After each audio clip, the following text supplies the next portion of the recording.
Trump is more like America than America cares to admit.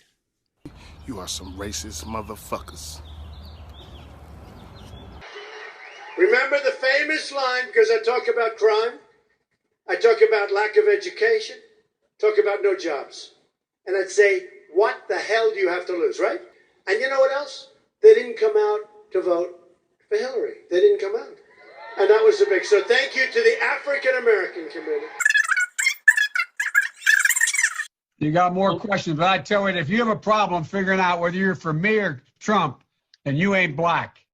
The Clinton name is no good in the black community anymore, so now the Democrats use Obama. His former VP, Joe Biden, is running for president against Donald Trump with Kamala Harris as his vice president. The outrage following the murder of George Floyd and other victims of police set the stage for Black Lives Matter to convince us voting against Trump is our solution. It don't have nothing to do with Trump. It has to do with the fact I want something for my community. Since race doesn't matter, let's just take it off of rental applications, job applications, all applications. Let's just do away with that box. Oh, no, we're not gonna do that. We can paint Black Lives Matter down in the middle of the street. So I'm not gonna sit here and say I'm gonna do something that's only gonna benefit black people. No. Every 4 years, brothers and sisters, African Americans, we go to the presidential polls to vote for our president. If we don't understand the electoral processes of people, black folks, we would never scientifically be represented. But yet they don't know how to vote. They have all the information in the palm of their hands, but yet there's this shame in like not knowing it. They don't even know what their next meal gonna be. They don't have shit figured out yet. When the news station tried to tell us that Barack Obama couldn't put us on, we was all salty at Obama when it was the Congress members all along. So the Congress or the State House, that's legislative, they make laws. So what we want from the president is what they do, okay y'all? So you know how back in 08, when we all voted for Obama, we was all supposed to go back in 2010 and vote for the Congress.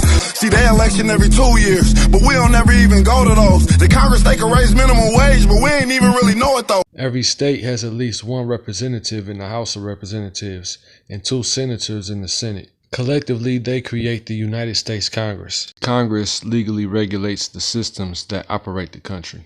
Democrats and Republicans want to have the most members of Congress so they can control it. They want you to vote for their presidential candidate, but they also want you to vote for their candidates in the House of Representatives and the Senate.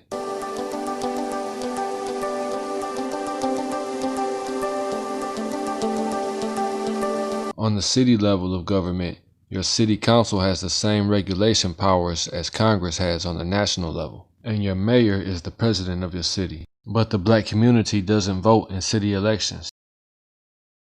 Police and police funding is controlled by mayors and the city council, not by the president of the United States.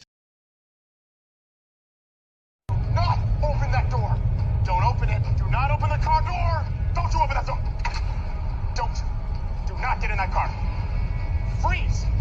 Your butt better not hit that seat. Okay, get out there. The use of lethal force without provocation can be banned on a city level.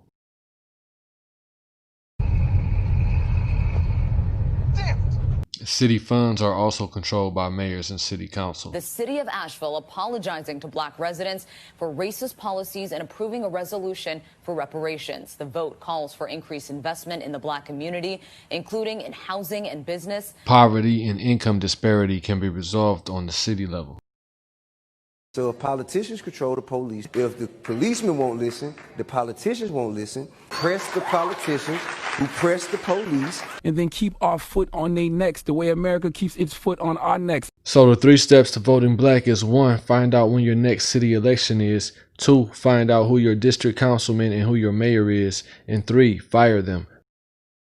Any politician who wants to be in office will have to follow our agenda, which includes zero tolerance for police brutality, a fair percentage of the city budget and contracts awarded to us, and civil rights entitlements. Which takes me back to my point about Congress being made of the House of Representatives and the Senate. Every state gets 2 senators, but its number of representatives depends on the population of the state. Montana, for example, has a small population, so it has 2 senators and 1 representative, for a total of 3 points. In the presidential election, those points go to whoever wins the most votes in the state. Michigan is worth 16 points with 2 senators and 14 reps in Congress. 270 points wins the presidency. Our population is too small to control that, but we can control the election in these cities and congressional districts. This section of Congress was elected by the black community. If we voted Republican instead, that would give them majority control of Congress. We could use that as leverage for our agenda on the national level. Republicans are fucking idiots and Democrats are fucking idiots. Anyone that makes up their mind before they hit an issue is a fucking fool, okay?